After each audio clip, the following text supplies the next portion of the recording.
Good morning, everybody. Another round of applause, please, for Rose and Robin and everyone who put this together.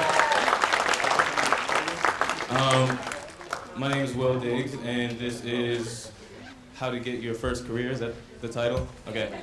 Career job.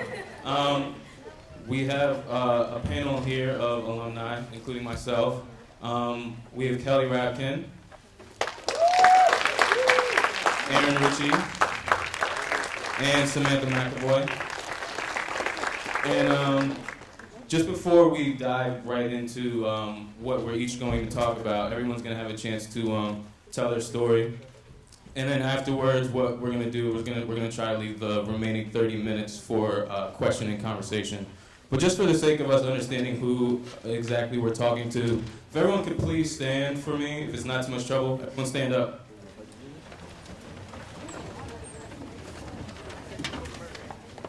And we're going to go through a bit of a filter process. If you are not a design student, please take your seat. This is going to help. Now, if you are a freshman or a sophomore, please take your seat. Not that you're not important. Now, we should have all juniors and seniors still standing. Take your seat now if you know exactly what you're going to do when you leave RBSD. If you're graduated also, take your seat. All right, so you guys are all the ones who should have the questions. So start thinking about them now when we get to question and conversation. Please take your seats. I think we're going to just dive right into it now. First up, we have Samantha McAvoy. She's going to tell you guys about her story and her career.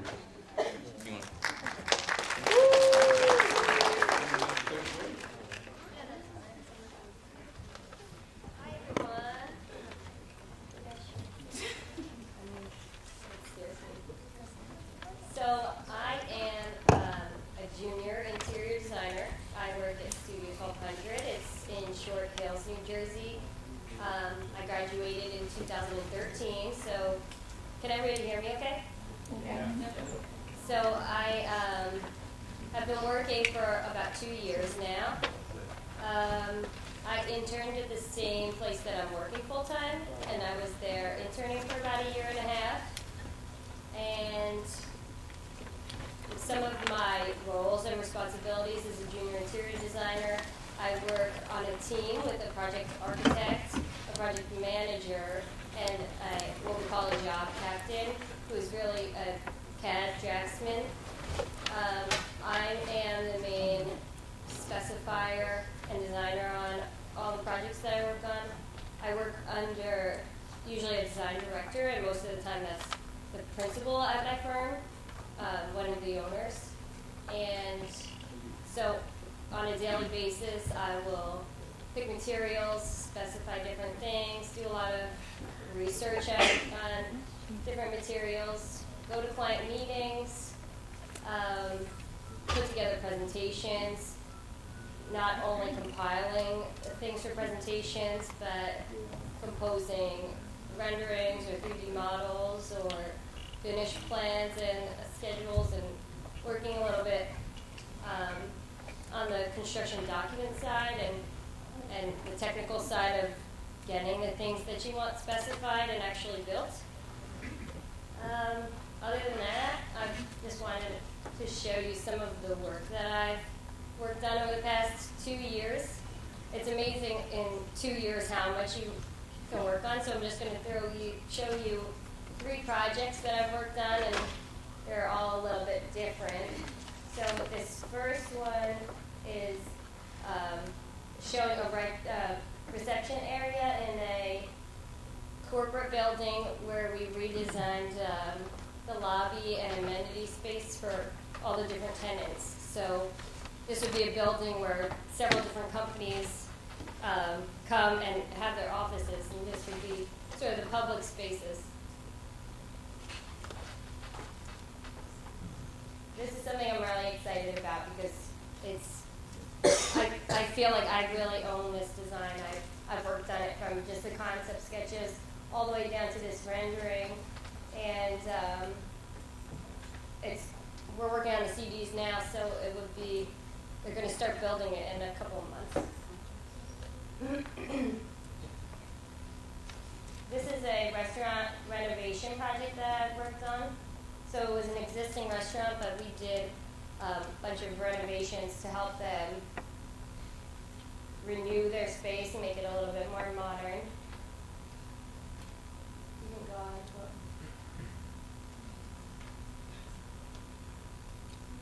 I can get into the design details, but instead we'll just look at the pretty pictures. Yeah.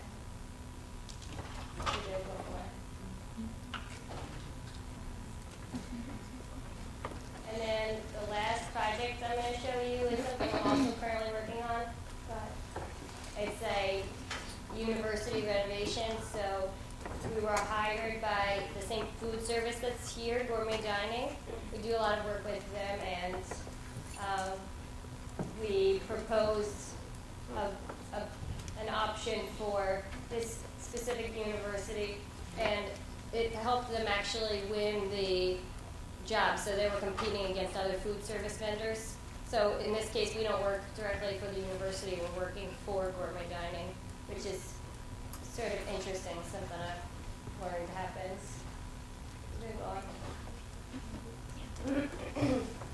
So these are just renderings right now, and again, we're working on the construction documents, and this will take place and be built before their start of fall semester in September.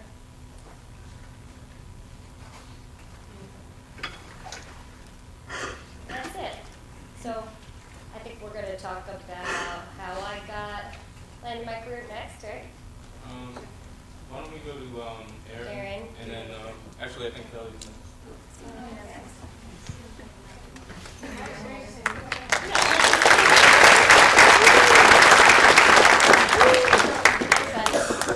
My name's Kelly Radkin. I graduated from Kean in 2012. I was actually a Kean Ocean student. It's a great program. I teach there now, so if anybody wants to take a class down there in the fall, I'll be there. So I'm currently working as a graphic designer / packaging designer in-house at Astor Chocolate. It's a chocolate factory company, family-owned in Lakewood, New Jersey. I've been there for a little over 2 years.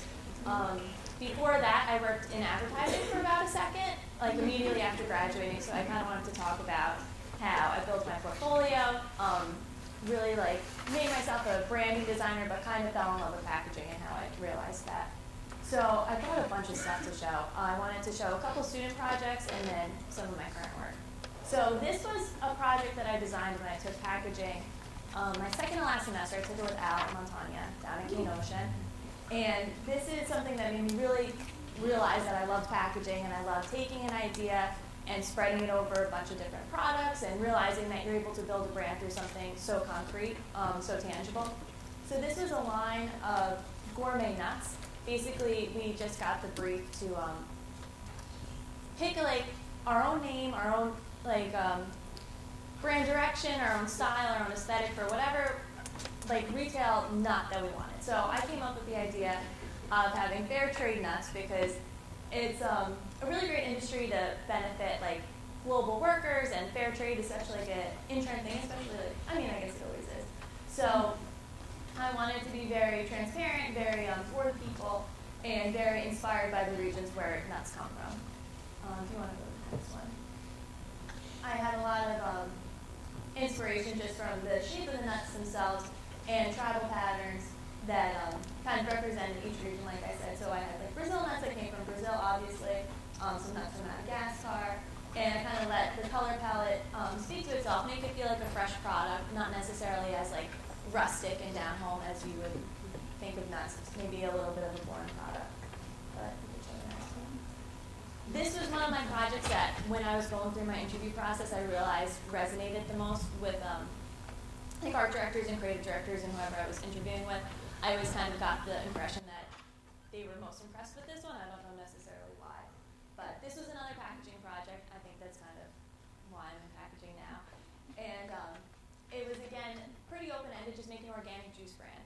And so I came from the direction of giving the juice its own personality and naming it. I figured if there was like an older woman who owned a plantation in the South, and she made her own juice, just picked off a peach from her peach grove and squeezed it in a bottle and sold it, this is what it would be like. Her name would be Tallulah Gregg. And so I came up with the tagline, made with real fruit, Southern love, and absolutely nothing else, to drive home that it's organic, it's just fruit, and that's it, fruit and love. And I also kind of took it as an excuse to show off my illustration skills, show off my watercolor affinity for watercolors, I guess, because I wouldn't necessarily call it a skill. And if you want to show the next one. This was just a lot of fun to be a student and have complete creative freedom and be able to show off the kind of, aesthetics that you like is something that you're able to really play off of when you're a student and be like, this is the sort of designer I want to be. So that's always been one of my favorite projects in my student portfolio, and I still show it today, even though I've been working professionally for a little while. This is just another piece of that project. It's an annual report. So once I was interviewing, I realized that I had my book and I had my website, but I thought it might be clever to have a couple of other different things to market myself more as like a fully knowing what I'm doing designer, I guess. So I wrote this children's book, more or less, my last semester called The Super Fantastic, Pretty Much Totally True Story of a Future Designer. If you want to go to the next one. And each page, it was a whole story about like young Kelly growing up and falling in love with art and drawing and The Wizard of Oz and drinking tea and stuff, and how it kind of turned me into a designer. So I had all these anecdotes from my past and how they related to projects that I designed and were in my portfolio. To show my thought process, but also kind of make it a little bit more interactive and a little bit more playful. So this is just an example of a page from that book. And then I also made these mini portfolio kits that I gave out to only people that I was kind of like really interested in talking to. I'd bring them on job interviews. When I would go to portfolio reviews, I had a stack of these that I would hand out. And they would open up. I had a mini version of my resume. I had, all my business cards had different patterns on the back, so the business card would match the cover of the accordion full book. I made bookmarks to give out. That Frozen magazine was one of my projects in editorial design, and I made a mini version of the magazine that had ads that went along with my other projects. So it was kind of just like, beating creative directors over the head with everything that I designed, but I thought it was a nice little giveaway, and it's something that I would definitely recommend doing on your job hunt. So real quick, I wanted to show some of my work that I've been doing now at Esther Chocolate. I came in at a pretty good time when we had a lot of lines that needed refreshes, and they kind of just handed them off to me. I started as a junior designer now, I'm a regular old graphic designer, mid-level there. So this was a line, I didn't design this. I love New York. I think we're all pretty familiar with the logo. And clearly it needed a refresh. Everybody was a little bit stuck, and I was lucky that they just gave it to me and said, see what you could do. Obvious issues with this, obviously. It's a great logo that we all love, and it's kind of just chilling. There's some pictures in New York. It's not necessarily very inspired. It's very inconsistent in terms of just like typefaces. That's a strip. That's very novelty. So I kind of stripped it back. If you want to go to the next one, and I realized that to let the logo sing, you have to not really add any other colors. Strip it down, and black and white photography I think is very synonymous with New York City. So by adding these very high contrast photos, it let the logo pop out. It let you really take New York in for the iconic things that go along with it. And also, I Love New York doesn't just relate to New York City, it's the whole state. So if you want to go to the next one. The whole line together works a lot more cohesively. I use Gotham, obviously. And so I was able to also include pictures of the Adirondacks, and I have Niagara Falls in there. Just by simplifying it, lets you express a lot more about the line. We added a couple new structures that I got to work on, which is a fun thing, making actual three-dimensional, maybe working with an industrial designer or working with a packaging engineer, something that I wasn't so sure I was going to get to do after graduating, and I'm glad that I did. I learned a lot more about how to build a structure. Okay, this is another project that I got to redesign. I didn't design this. These are snack tins that you would find in an airport, at a Washington, D.C. gift shop, any place like that. you could have one snack tin and merchandise it two ways. So you would have like two tins next to each other, but they look like two different ones, even though they're the same. It has a lot of like potential, but again, it's just very busy. It's very dark. These stores don't have the best lighting. If they're on a low shelf, they're so metallic, you just don't even see them. So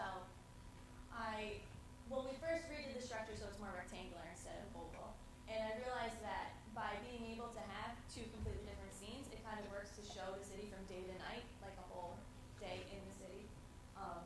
By brightening it up, getting rid of the gloss, it pops off the shelf a lot more. And I did a lot of these like composite stylines so that you were able to really see the whole city in one swoop. This was the New York tints before and after. Incredibly inconsistent. This one says New York on two sides, the other one only says it on one. All of the like depth perception is really off, all the scale is off, and it kind of kills me knowing like how New York really looks and then seeing like the Chrysler building is giant in Times Square on this tin. It doesn't offend me as a consumer. So when I redid New York, I focused one tin on kind of like zoomed out Hudson River, East River attractions, and then the next one is kind of more into the city. So we have Central Park and Times Square. Everything feels a little bit more realistic. And this is just like the Boston tin before and the Boston tin after. It's interesting because I don't do a lot of traveling, but I've learned so much about U.S. geography through this project. For example, this boat is a very important part of Boston history. I think it's the U.S. Constitution. And I had such limited resources to work with. So it's the same boat on both tins, but just hours and hours of trying to clean it up in Photoshop. And that's why I love my job. Can I skip over this one, actually? Oh yeah, we could just go to the next person. But that took a lot of time. This is just another redesign of Snapback.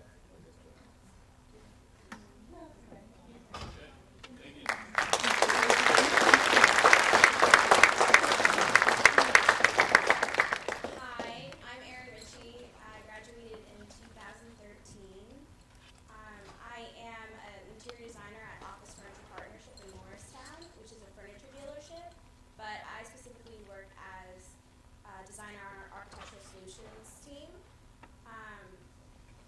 Basically, we do, primarily it's DIRT, and I don't know if anyone has ever heard of it, but DIRT stands for Doing It Right This Time. It's an approach to sustainable modular construction, which really has a soft spot with me because I guess going through school, sustainable design has always been something very close to me, and I think it's the way the design's going. So when I got the chance to move over from furniture to the architectural side, it made me, I was really happy. But so on a day-to-day, I work primarily in a software called ICE, which is really awesome.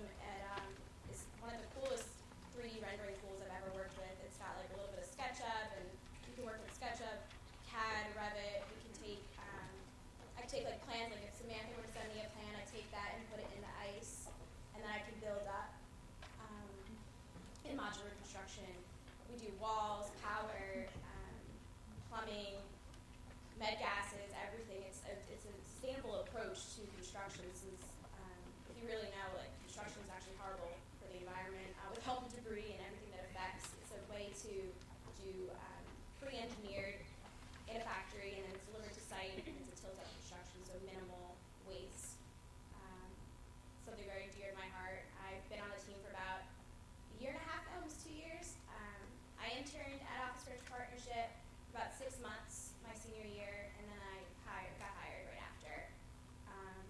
So this project is actually my baby. It's gone through so much. It's a hospital. It's my first really big project that I've ever worked on outside of school.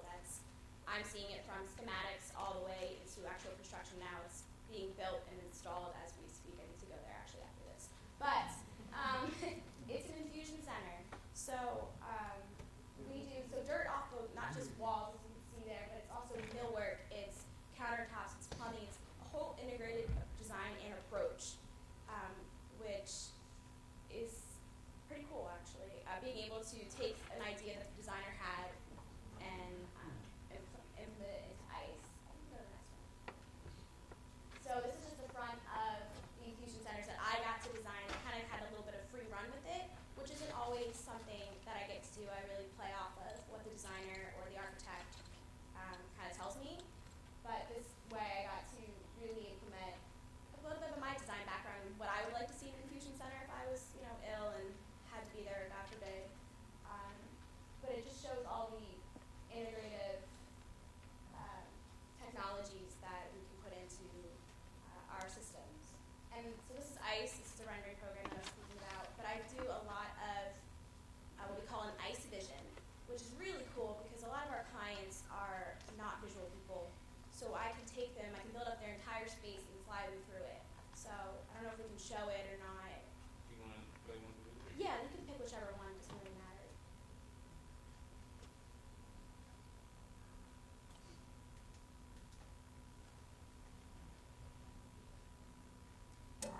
But I spend a lot of time on the computer. But I also get to go on site a lot, which is really cool. So I'm on the construction side, which I never thought I would want to be on, but it's really interesting to take another class of design. So this is a physical therapy place that we are working on currently.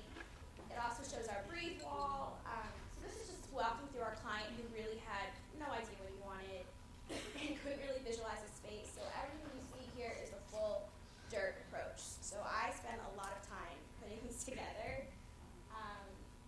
So this is just an idea of how I spend my days, which is cool. It lets me spend time in front of the computer, but then I get to go out in the field, and it's a nice happy medium for me. I never thought I would be on this side of things for design. I never thought I'd go into more construction, furniture way. I thought I'd be right out of school into an architectural firm like Samantha, but I love it. And I think it's a good way to keep an open mind when you're still in school, that it's not just one path. It's not you just have to go to an architectural firm, but there's so many facets of design that you can really take and apply. So I get to do this on a daily basis. And it's really cool to see, like I said earlier, it's from schematics to ACE visions to being on site and wearing a hard hat and getting looked at weird because I'm a woman on a construction site. But it's cool, it's empowering. But this is just, we don't have to go through all of them. It's basically how I spend my days as a interior designer.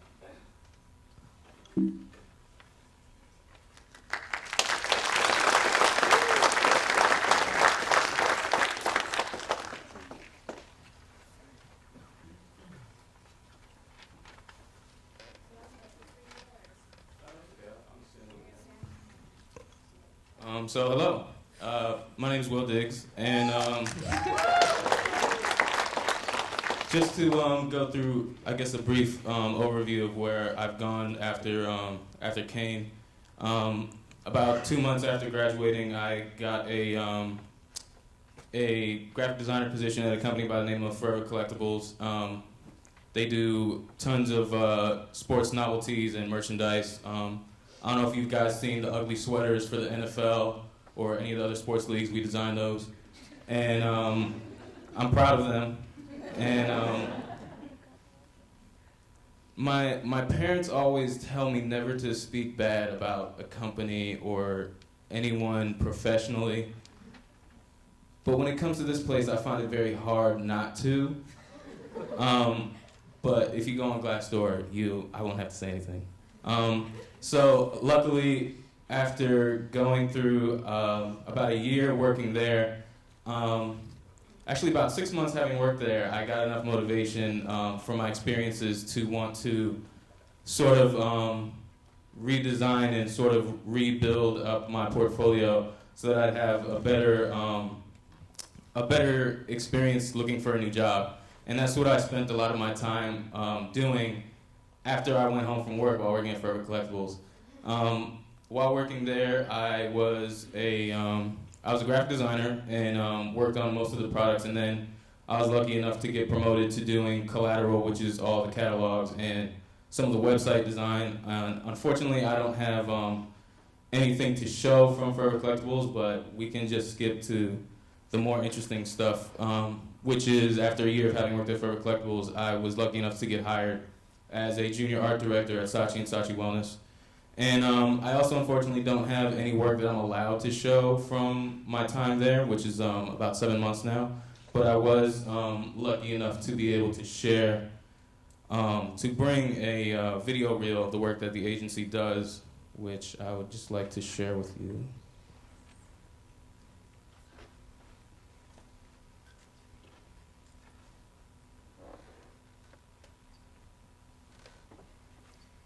If we could turn the lights down, please, set the mood.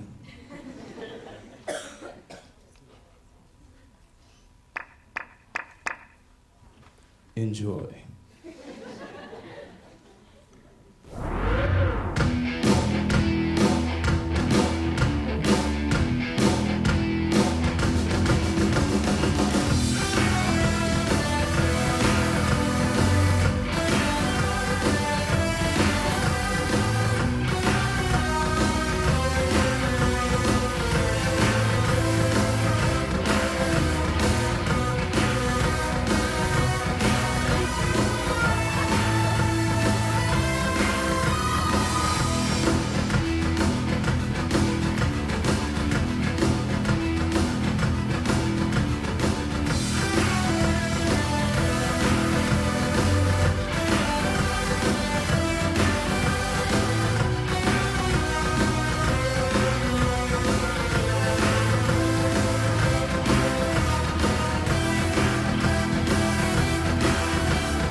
So that's just a little overview or examples of some of the work that the agency does.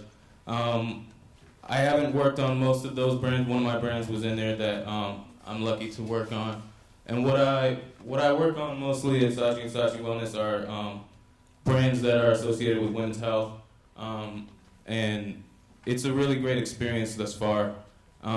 So I guess just going back to while I was working at Forever Collectibles and trying to rebuild my portfolio, what I came to understand was that people who are seeking new staff members or new art directors or designers, I think what I came to understand is that they like to be very visually captivated, and that's the best way I can put it. In terms of explaining, I guess, what it is that they look for or what I was seeing that was getting through to people and not getting through to people.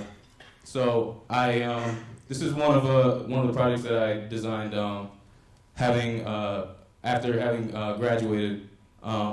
It's titled Ray's Boom Boom Room. And it's actually based off of, I like to consider myself a movie and TV buff. And this is actually based off of an idea from the movie Life, starring Eddie Murphy and Martin Lawrence. Hopefully most of you have seen it. So I just wanted to share a lot of my ideas and abilities to be able to build brands and translate my ideas across all kinds of mediums, being mobile devices. So this is just an app for Ray's Boom Boom Room, which is actually a jazz club. And this is my take on the branding for Ray's Boom Boom Room in a modern day and time, being that the movie Life took place several years or decades ago. And this is just another screenshot of the app.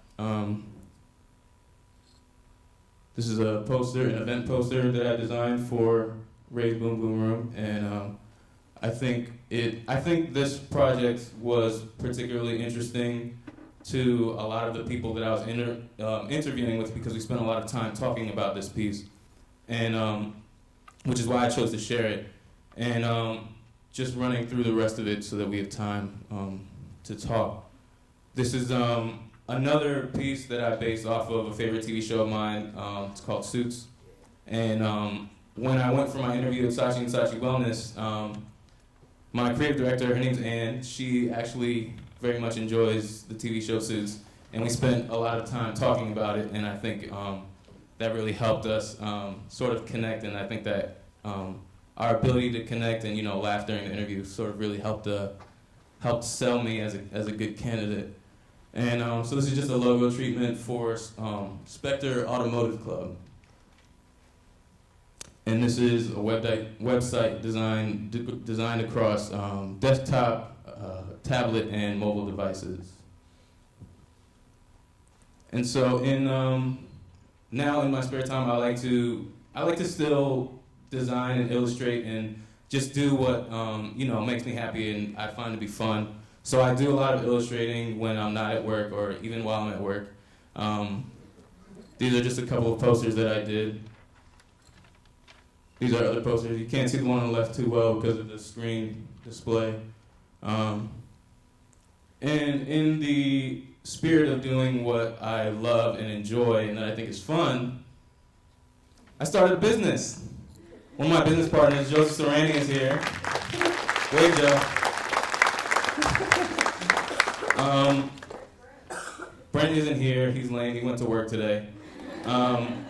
So I started a business with two people that I consider to be very, very good friends with and almost brothers. And we all graduated here from here, Robert Bush School of Design. I think it was, it might have been my birthday party or graduation party. We were all considerably drunk, and we decided we should start a business together because we love doing design that makes us happy and that we enjoy.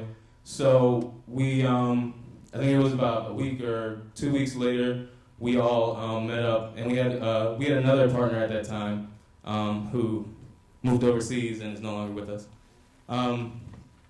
We all got together and, we went online, we filed for an LLC, we copyrighted, no, we didn't copy, we got an LLC for the name Nice Witty Artists, and, or NWA for short, and we have a client base of about, whether they're active or not active, from the time we started, we've had a client base from anywhere from 10 to 12 small businesses, and we're doing really well. We're trying to progress and grow as the days go by. We do our taxes. We're good business owners, and we've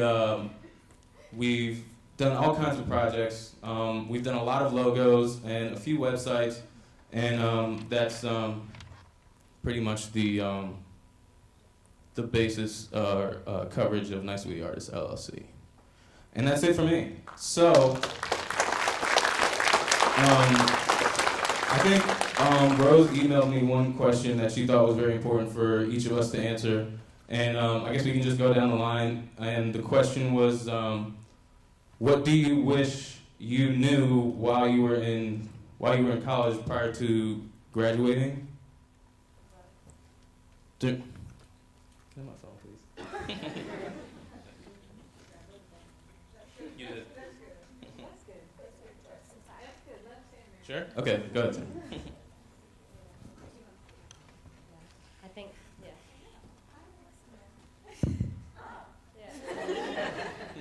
So some of the best advice that I was given when I was a student, and the advice that I now tell people is, well, you all know the importance of having an internship before you graduate, and in my case, it landed me a job, and in the case of many others. So I always tell people, you shouldn't be afraid to apply to internships that you may feel you're not qualified for.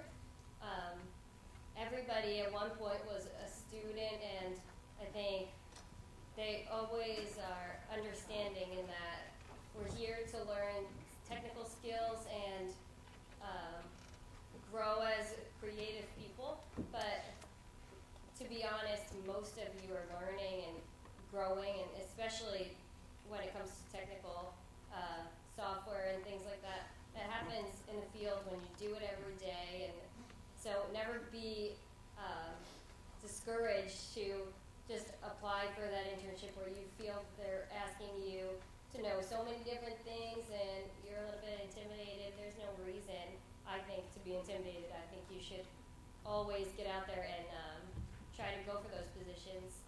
And the best thing you could do is be yourself, and somebody will hire you one day because of your personality, because you fit in with them. I think for myself, use the resources that you have, aka your professors. Getting out there and networking. I know, especially in the interior design program, networking is a huge, huge thing that professors say stresses, and it's really important that any event that you post or that you hear about, you should go and just get your name out there. No one's gonna fight you. No one's intimidating. It's, you're a student. We were all once students, and I think you should, talk about yourself. And personally, if somebody approaches myself, I love it. I'm like, awesome. You're a student. You're interested in what you want to do. You're driven. You have goals. Like, let me see what I can do to help you. Let me call people. Let me contact people. If there's drive there, it's awesome. My first internship I ever got was from a professor here at Kean, and it was one of the best internships I've ever had. It really took what we learned and I applied it in the field. Like Sam said, once you're in the field every day, it's a whole other ball of learning. And from there, from the connections I made at that one internship, I got my next internship, which led me to my job that I have today. So it's networking, it's getting out there, it's ask your professors, hey, how do you know anybody who's looking? Just get out there and get some experience. That's really what I would say. Get out there and meet people. I touched on it a little bit when I was showing my student work.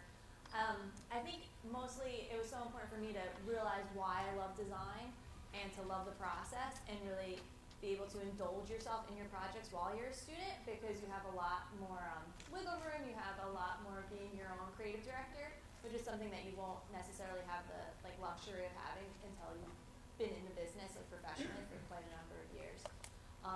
And to be able to know and be comfortable with yourself as a designer, it makes it so much easier to market yourself and find a job. Interviewing is a stressful, horrible process that I don't know anybody who's like, I love to interview for jobs. So just having the whole arsenal as full and being as comfortable with yourself as a designer, being comfortable with your work and knowing oh, maybe I hate public speaking, maybe I'm going to hate this company, at least I know how to talk about my work and I'm proud of my work. I think that's very important. And like everybody else was saying, any question from a student isn't a dumb question. As professionals, I know for myself personally, I love it when students ask me questions or ask if I have work. And most of the time I don't, but I keep them in mind. And if somebody else that I come across is like, oh, do you know any students who need an internship? I'll keep that in mind. So definitely putting yourself out there. Yeah, I think that's a problem. Would it be possible to turn off the projector, please? Just because it's right in my face, and I'm cooking under all this. What I wish I knew while I was in school and before graduating, which I think,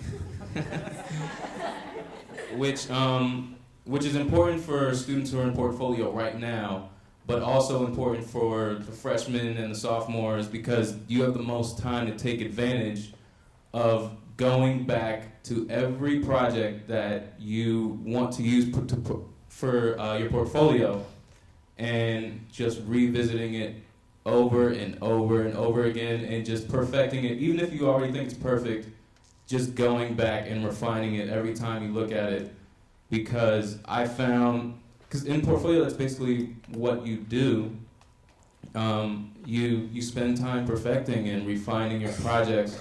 And I think it's good now to just constantly go back to the projects that you've done and just looking at them and saying, what can I do to make this better or make it stand out more? And that's pretty much what I meant to say. So hopefully you've all thought of questions. And I guess we can start now. If anyone has a question, sure, let's go right here. What are some of the biggest reasons you think people don't get a job and they think you would fix that? The question was, what are the biggest reasons you think people don't get jobs? Any of you feel free to. I think the power of writing an email is something that that a lot of people take advantage of, or like don't, I don't know. Like writing skills are very important. Follow through and professionalism. You could be the greatest designer. You could have like the best computer. If you don't make eye contact, if you don't know how to follow through, if you don't send a thank you, if you don't put yourself out there, I think that's a big reason. And being able to speak about your work is important. Just communication skills, I would say, is probably a big one. I'd also say confidence. Going in there when you're showing your portfolio, don't brush off any project you've done and be like, oh, let's not look at this one, or be really confident in the work that you've done, because you should. It's your work. It's your designs. Yeah, definitely communication skills, eye contact. You're a professional now. You graduated, so present yourself like that. Does that answer your question? All right. Anybody else? Well, how did you get your job at Saatchi? I got my job at Saatchi via referral from my good friend Joseph Serrani. And the same case goes for Ria Venturia, who's standing in the back corner over there. Like that. Thank you. All three of us are here. I think that's also how I got my job at Forever Collectibles. Carly Ekman was a designer there before I started, and she referred me. She passed on my resume and my portfolio to her supervisor, and Joe did the same for me. And I was lucky enough to have gotten an interview after they both did that for me. And I think that's probably one of the best, or probably the easiest ways to find a job in the industry that we're in. And I definitely, like I've said this plenty of times before, I don't think there's anything to be ashamed of from getting a job only by referral or from word of mouth. There's honor in it, in the sense that Joe didn't get me my job at Saatchi and Saatchi Wellness. Joe got my foot in the door. No one's going to be able to get a job for you except you. When you show up, you have to live up to the hype. There's a saying that celebrities and supervillains, they never live up to the hype when it comes time to shine, and they're so underwhelming. But I think that's one of the best ways. Stay connected with everyone that you go to school with, because they're half of you are going to find jobs either via creative recruiters or just on your own, and keep an ear out, and whenever you think there's an opening, share it with your friends or keep in touch with each other. Say, hey, how's it going? How's your career going? Do you know of any openings? And that's one of the best ways, because people who are hiring like to hear from their staff, because they like their staff because they're working with them and they hired them themselves. And I think that's one of the best ways, and that's how I got both of my career up so far. Anyone else? While you guys were interviewing, did you ever walk into a place and instantly knew, like, decided you still want to go into the interview? Like, how would you treat, or advice on how to treat a situation like that? I almost kind of enjoy situations. Did everybody hear that question? Okay. If you ever walked into an interview and realized that you did not want to work there. Like I said, interviewing is not my favorite process, so knowing that like you almost have the upper hand, you definitely don't want to work there, you just take it as like a little practice round. You feel that much more confident. There's kind of, no stakes, so you could talk about your work exactly how you would want to, and if you mess up, you mess up. But when you're not as nervous, you're not going to mess up. So it's like an hour out of your day. And then if they call back and say, yeah, we want you to work here, you could just say like, I appreciate it, but I think that I would be a better fit someplace else. And then that's another little boost of confidence that these people want you. Somebody else is going to want you too. It's unfortunate. Obviously, you would want it to be your dream job when you walk in, but if it's not, you know that your dream job's still out there. And can I just add to that a little? Yeah. So let's, again, just hypothetically. You walk into this place, or you walk into a place that you really did kind of enjoy the interview. You're like, oh, I can see myself here. And then I think a lot of us, we kind of know what we want to get paid, but we're not sure what that is, fresh out of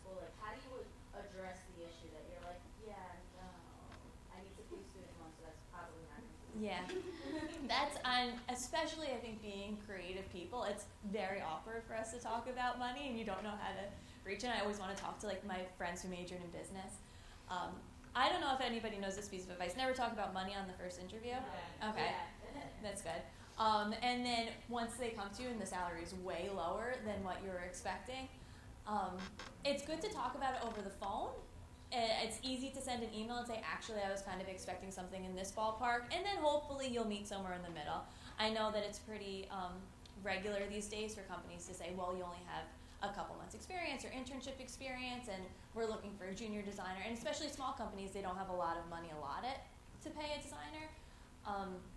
But I would recommend, like, you know, holding your ground and saying, this is what I was expecting. We could wiggle a little bit. I'd really like to work here. Realize that you are just out of school, and maybe it is going to be a little bit of a longer climb towards paying back your student loans than you thought, but a paycheck is a paycheck. And hopefully, if they really do want you, they will come up a little bit. Yeah, no, that's I like that. Whoever offers you a job first, if you like it, just jump on it. Some money's better than no money. When it comes to finding your next job, know your worth and don't settle for anything less than it. Take it for experience. So, you know, gain the experience, gain the time to put on your resume, and then when you go for the next job, you have a little bit more for it. Honestly, your first job isn't going to be your dream job. It's almost better that way because you don't want to be doing the grunt work at your dream job. You want to be doing the work that you want to do there. So they're just building blocks, and it makes you more prepared for the success that you like kind of expected from going to school. Right. And I saw a hand over here. Go ahead. What advice would you give to the students going to an interview for an internship? What advice would you give to a student going on an interview for an internship? So I think when you go on an interview for an internship, you have to understand that you are looking for experience, but sometimes a company is looking just for extra help.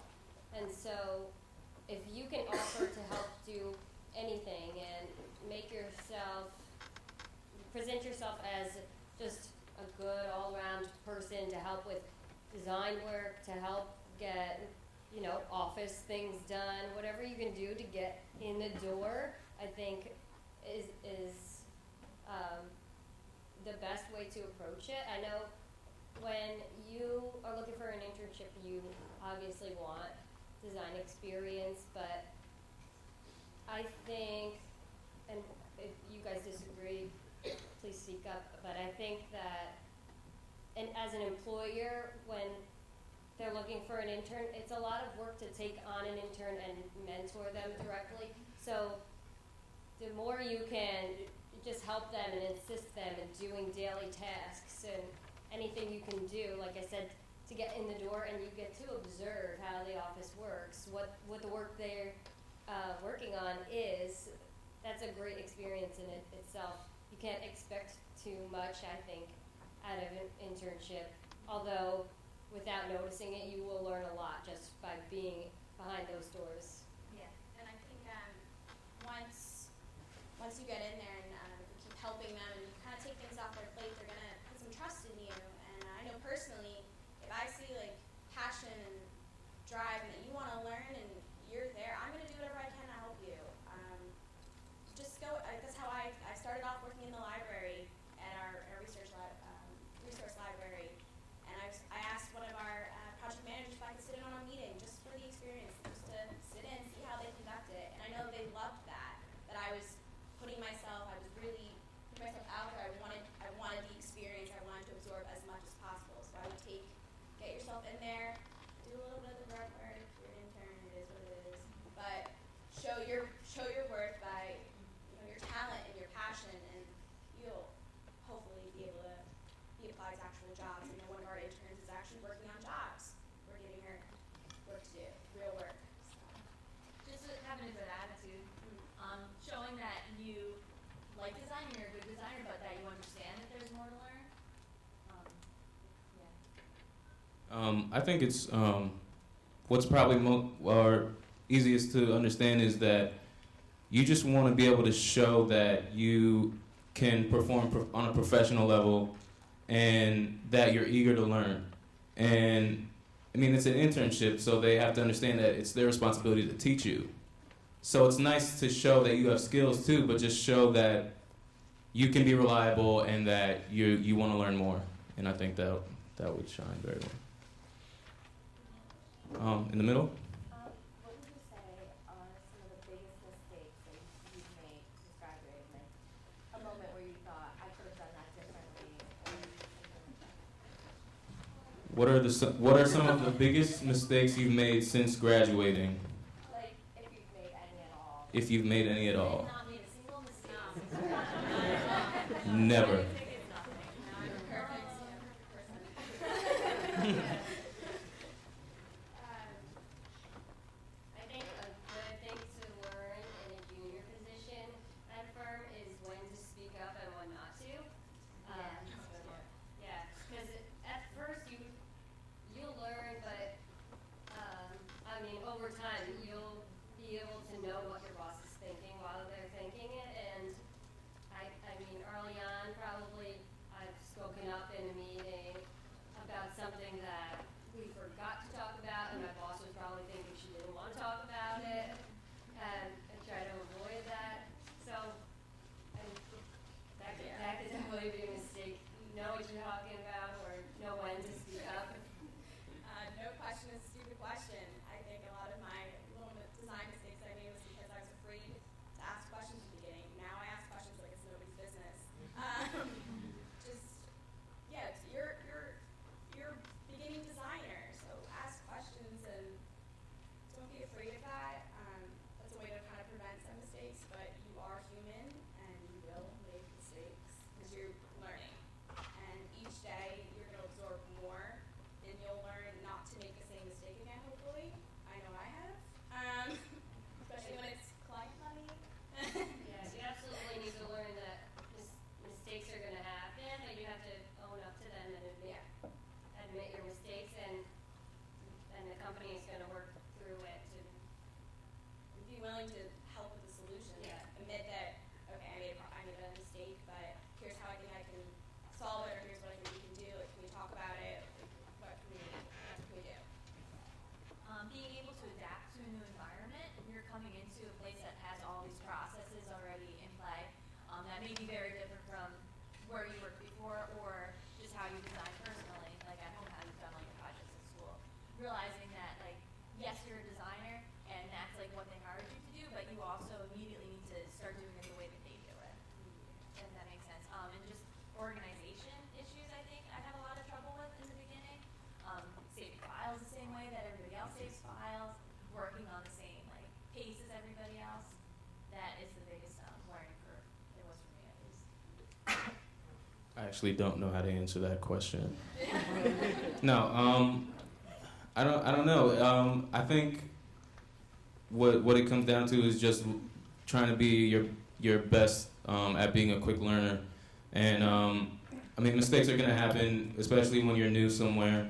So I think it's best just to try and adapt and acclimate yourself to a new environment whenever you get there, and just try to help out and learn whatever you can as quickly as you can. In the back? What do you guys think has been your biggest hurdle, in the sense that in your agencies or with nice witty artists? What's been your biggest challenge? Speaking to nice witty artists, I think our biggest challenge was the organizational startup of it all. Trying to find out what we needed and what we had to do to comply with all the laws of being an LLC and filing things on time and making sure we got our taxes done. We were all over the place, but I think we've gotten a good handle on it now. And one of the biggest hurdles, I think, professionally, in my full-time jobs, I think working with one of the biggest hurdles, I guess, was some of the people that I worked with.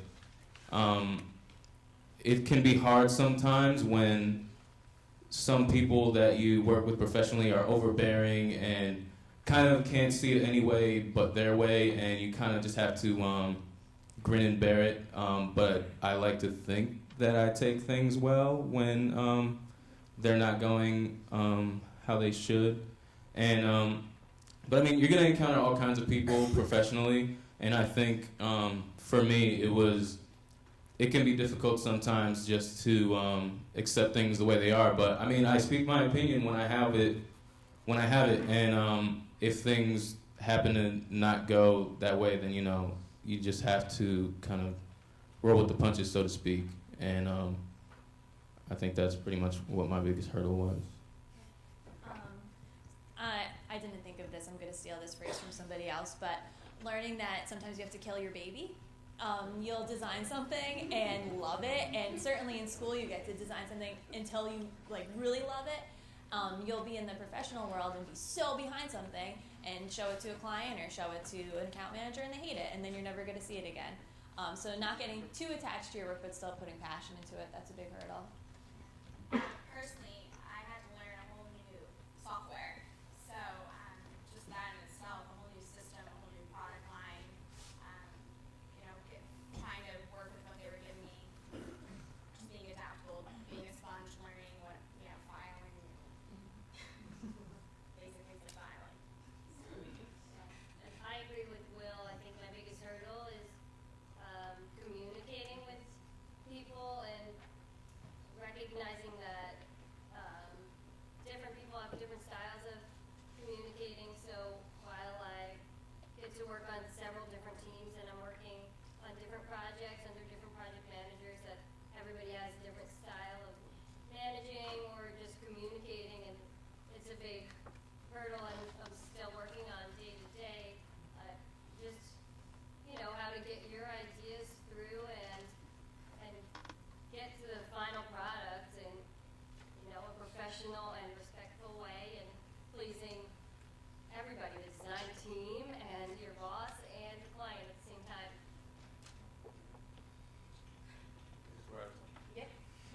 Thank you, everybody.